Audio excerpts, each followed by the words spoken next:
Cause familiari nell'Unione Europea. Il giudice competente in materia di obbligazioni alimentari.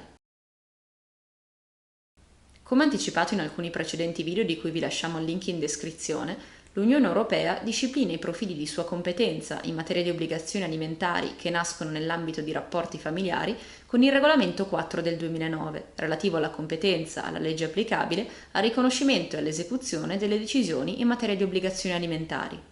In questo video ci occupiamo in particolare delle disposizioni generali del regolamento che consentono di stabilire davanti al giudice di quale Stato membro sia possibile instaurare una controversia in materia di obbligazioni alimentari, quando la causa presenta elementi di estraneità, ossia quando vi sono punti di contatto tra ordinamenti giuridici diversi. Ad esempio, se il soggetto A, che ha la propria residenza abituale in Italia, vanta un credito alimentare nei confronti di un soggetto B che vive in Germania e tale credito ha origine da un rapporto familiare, al giudice di quale Stato potrà rivolgersi il soggetto A per recuperare il proprio credito? L'articolo 4 del regolamento 4/2009 consente alle parti di una controversia transfrontaliera in materia di obbligazioni alimentari di individuare di comune accordo e per iscritto il foro competente a giudicare la questione. Le parti possono instaurare la controversia davanti all'autorità giurisdizionale dello Stato membro in cui una di loro risiede abitualmente, oppure davanti a quella dello Stato membro di cui una di loro è cittadina. Nello specifico caso di obbligazioni alimentari tra coniugi o ex coniugi, la stessa disposizione permette di concordare il foro competente tra i seguenti due: quello dell'autorità giurisdizionale competente a conoscere delle loro controversie in materia matrimoniale, oppure quello dell'autorità giurisdizionale dello Stato membro in cui essi hanno avuto l'ultima residenza abituale comune per almeno un anno.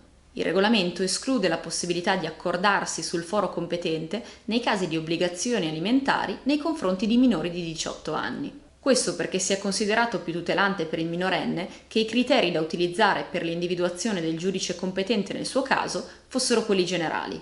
Quali sono questi criteri generali previsti dal regolamento allorché le parti non raggiungono un accordo in merito alla scelta del foro oppure, come si è appena visto, non possono operare una scelta per il coinvolgimento di un minore? L'articolo 3 del regolamento prevede 4 criteri generali di competenza, tra loro alternativi, il che significa che tra di essi non vi è alcun vincolo gerarchico che porti a doverne preferire uno sull'altro. I primi 2 criteri dell'articolo 3 individuano quale giudice competente a pronunciarsi in materia di obbligazioni alimentari, quello dello Stato membro in cui il convenuto ha la propria residenza abituale, oppure quello dello Stato membro in cui il creditore ha la propria residenza abituale. Tali criteri consentono a determinate condizioni di riunire nel medesimo foro i procedimenti in materia di obbligazioni alimentari con eventuali altri procedimenti pendenti tra le parti in applicazione del regolamento europeo 1111 del 2019, il quale disciplina, tra l'altro, il profilo della competenza in materia matrimoniale e in materia di responsabilità genitoriale. Il senso del collegamento fra i 2 regolamenti si spiega in questo modo.